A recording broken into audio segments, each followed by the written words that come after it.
بسم اللہ الرحمن الرحیم۔ السلام علیکم۔ مبشر وائس چینل میں آپ سب دوستوں کو خوش آمدید کہتے ہیں۔ علی بن سفیان نے سلطان صلاح الدین ایوبی کو ناجی کے متعلق جو رپورٹ دی تھی اس نے سلطان کو پریشان کر دیا تھا۔ سلطان نے علی سے کہا، اس کا مطلب یہ ہے کہ ناجی صلیبیوں سے بھی زیادہ خطرناک ہے۔ یہ سانپ ہے جسے مصر کی امارات آستین میں پال رہی ہیں۔ علی بن سفیان نے ناجی کی تخریب کاری کی تفصیل بتانی شروع کر دی کہ ناجی نے کس طرح بڑے بڑے عہدیداروں کو ہاتھ میں لے لیا اور انتظامیہ میں من مانی کرتا رہا، اور کہا جس سوڈانی سپاہ کا وہ سپاہ سالار ہے وہ ہماری بجائے ناجی کی وفادار ہے۔ کیا آپ اس کا کوئی علاج سوچ سکتے ہیں؟ صرف سوچ ہی نہیں سکتا، علاج شروع بھی کر چکا ہوں۔ مصر سے جو سپاہ بھرتی کیے جا رہے ہیں وہ سوڈانی باڈی گارڈز میں گڑبڑ کر دوں گا۔ پھر یہ فوج نہ سوڈانی ہوگی اور نہ مصری۔ ناجی کی یہ طاقت بکھر کر ہماری فوج میں جذب ہو جائے گی۔ ناجی کو میں اس کے اصل ٹھکانے پر لے آؤں گا۔ سلطان صلاح الدین ایوبی نے کہا، اور میں یہ وثوق سے کہہ سکتا ہوں کہ ناجی نے صلیبیوں کے ساتھ بھی گٹھ جوڑ بنا رکھا ہے۔ علی بن سفیان نے کہا، آپ ملت اسلامیہ کو ایک مضبوط مرکز پر لا کر اسلام کو وسعت دینا چاہتے ہیں، مگر ناجی آپ کے خوابوں کو دیوانوں کا خواب بنا رہا ہے۔ تم اس سلسلے میں کیا کر رہے ہو؟ سلطان صلاح الدین ایوبی نے کہا، یہ مجھ پر چھوڑ دیں۔ علی نے کہا، میں جو کروں گا وہ آپ کو ساتھ ساتھ بتاتا رہوں گا، آپ مطمئن رہیں۔ میں نے اس کو جاسوسوں کی ایسی دیوار میں چن دیا ہے جس کی آنکھ بھی ہے، کان بھی ہیں، اور یہ دیوار متحرک بھی ہے۔ یوں سمجھ لے کہ میں نے اس کو اپنے جاسوسی کے قلعے میں قید کر لیا ہے۔ سلطان صلاح الدین ایوبی کو علی بن سفیان پر اس قدر بھروسہ تھا کہ اس نے علی سے اس کے در پردہ کاروائی کی تفصیل نہ پوچھی۔ علی نے سلطان سے پوچھا، معلوم ہوا ہے کہ وہ آپ کو جشن پر بلانا چاہتا ہے۔ اگر یہ بات ٹھیک ہے تو اس کی دعوت اس وقت قبول کر لیں جب میں آپ کو کہوں گا۔ ایوبی اٹھا اور اپنے ہاتھ پیچھے کر کے ٹہلنے لگا اور رک گیا اور بولا، علی بن سفیان، زندگی اور موت اللہ کے ہاتھ میں ہے۔ بے مقصد زندگی سے بہتر ہے کہ انسان پیدا ہوتے ہی مر جائے۔ کبھی کبھی یہ بات دماغ میں آتی ہے، وہ لوگ کتنے خوش نصیب ہیں جن کی قومی حص مردہ ہو چکی ہوتی ہے اور جن کا کوئی کردار نہیں ہوتا، بڑے مزے سے جیتے ہیں اور اپنی آہ پر مر جاتے ہیں۔ وہ بد نصیب ہے امیر محترم، علی بن سفیان نے کہا۔ ہاں بن سفیان، میں جب انہیں خوش نصیب کہتا ہوں تو پتہ نہیں کون میرے کانوں میں یہ بات ڈال دیتا ہے کہ جو تم نے کہی، مگر سوچتا ہوں کہ اگر ہم نے تاریخ کا دھارا اس بورڈ پر نہ بدلا تو ملت اسلامیہ صحرائی وادیوں میں گم ہو جائے گی۔ ملت کی خلافت 3 حصوں میں تقسیم ہوگی۔ امیر منمانی کر رہے ہیں اور صلیبیوں کا اعلی کار بن رہے ہیں۔ مجھے اس بات کا ڈر ہے کہ اگر مسلمان زندہ بھی رہے تو ہمیشہ صلیبیوں کے غلام اور اعلی کار بنے رہیں گے، اور وہ اسی پر خوش ہوں گے کہ وہ زندہ ہیں مگر قوم کی حیثیت سے وہ مردہ ہوں گے۔ ذرا نقشہ تو دیکھو، آدھی صدی میں ہماری سلطنت کا نقشہ کتنا سکڑ کر رہ گیا ہے۔ وہ خاموش ہو گیا اور ٹہلنے لگا اور پھر سر جھٹک کر علی کو دیکھنے لگا۔ جب تباہی اپنے اندر سے ہو تو اسے روکنا محال ہوتا ہے۔ اگر ہماری خلافتوں اور عمارتوں کا یہی حال رہا تو صلیبیوں کو ہم پر حملہ کرنے کی ضرورت پیش نہیں آئے گی۔ وہ آگ جس میں ہم اپنا ایمان اور کردار، اپنی قومیت جلا رہے ہیں، اس میں صلیبی آہستہ آہستہ تین ڈالتے رہیں گے۔ ان کی سازشیں ہمیں آپس میں لڑاتی رہیں گی۔ میں شاید اپنا عزم پورا نہ کر سکوں، میں شاید صلیبیوں سے شکست بھی کھا جاؤں، لیکن میں قوم کے نام ایک وصیت چھوڑنا چاہتا ہوں۔ وہ یہ ہے کہ کسی غیر مسلم پر کبھی بھروسہ نہیں کرنا۔ ان کے خلاف لڑنا ہے تو لڑ کے مار جانا۔ کسی غیر مسلم کے ساتھ کوئی سمجھوتا، کوئی معاہدہ نہ کرنا۔ آپ کا لہجہ بتا رہا ہے کہ جیسے آپ اپنے عزم سے مایوس ہو گئے ہیں۔ علی بن سفیان نے کہا، مایوس نہیں، جذباتی۔ علی، میرا ایک حکم متعلقہ شعبے تک پہنچا دو، بھرتی تیز کر دو اور کوشش کرو کہ فوج کے لیے ایسے آدمی زیادہ سے زیادہ بھرتی کرو جن کو جنگ و جدل کا پہلے سے تجربہ ہو۔ ہمارے پاس اتنی لمبی تربیت کا وقت نہیں۔ بھرتی ہونے والوں کے لیے مسلمان ہونا لازمی قرار دو، اور تم اپنے لیے ذہن نشین کر دو کہ ایسے جاسوسوں کا دستہ تیار کرو جو دشمن کے علاقے میں جا کر جاسوسی بھی کریں اور شب خون بھی ماریں۔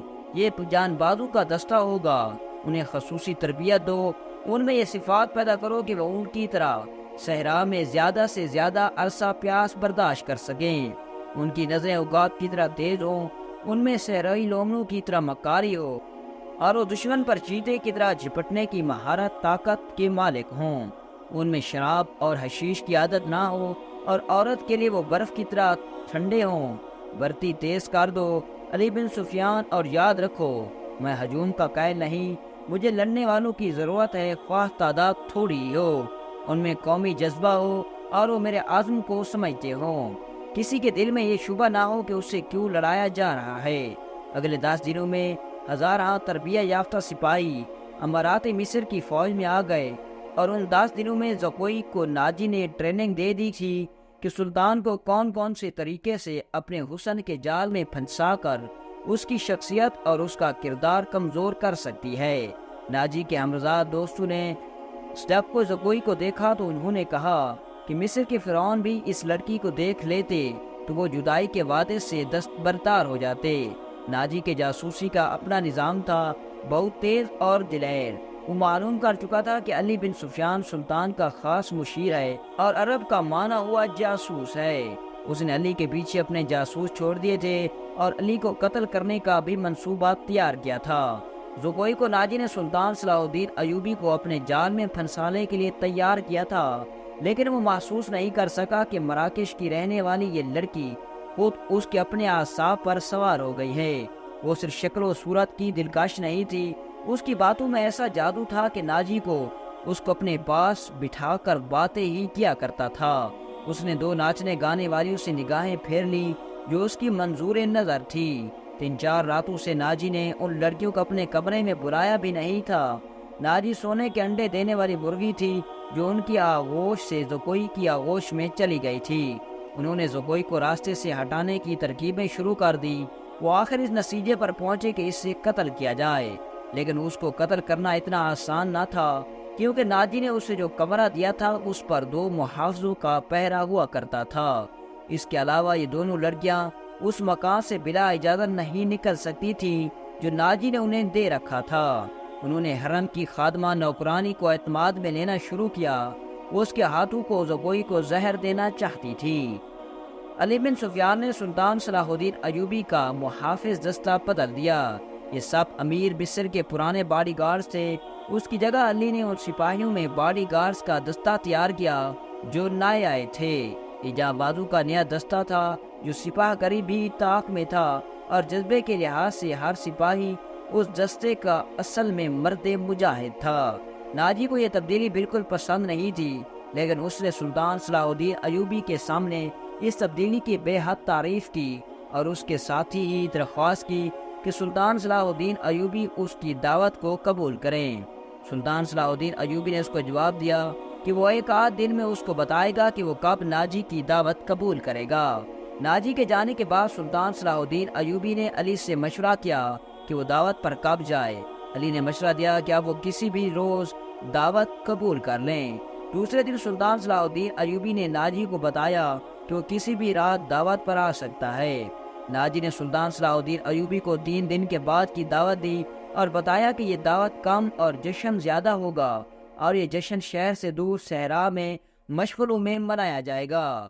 ناچ گانے کا انتظام ہوگا، باڈی گارڈز کے گھوڑے اپنا کرتب دکھائیں گے، شمشیر زنی اور بغیر تلوار کے لڑائیوں کے مقابلے ہوں گے، اور سلطان صلاح الدین ایوبی کو رات وہیں قیام کرنا پڑے گا۔ رہائش کے لیے خیمے نصب ہوں گے۔ سلطان صلاح الدین ایوبی پروگرام کی تفصیل سنتا رہا۔ اس نے ناچنے گانے والوں پر اعتراض نہیں کیا تھا۔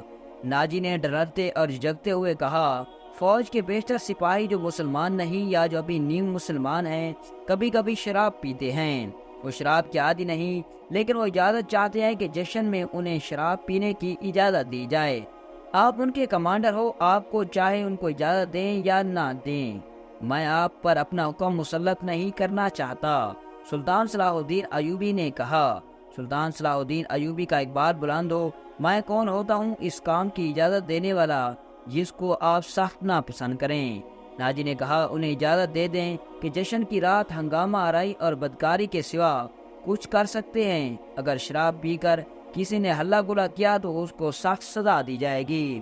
سلطان صلاح الدین ایوبی نے کہا۔ یہ خبر جب سلطان صلاح الدین ایوبی کے سپاہیوں تک پہنچی کہ ناجی سلطان صلاح الدین ایوبی کے اعزاز میں جشن منعقد کر رہا ہے اور اس میں ناچ گانا بھی ہوگا، شراب بھی ہوگی، اور سلطان صلاح الدین ایوبی نے اس جشن کی دعوت ان سب خرافات کے باوجود بھی قبول کی ہے، تو ایک دوسرے کا منہ دیکھتے رہ گئے۔ کسی نے کہا کہ ناجی جھوٹ بولتا ہے اور دوسروں پر اپنا رعب ڈالنا چاہتا ہے، اور کسی نے کہا ناجی کا سلطان صلاح الدین ایوبی پر چل گیا ہے۔ یہ رائے جی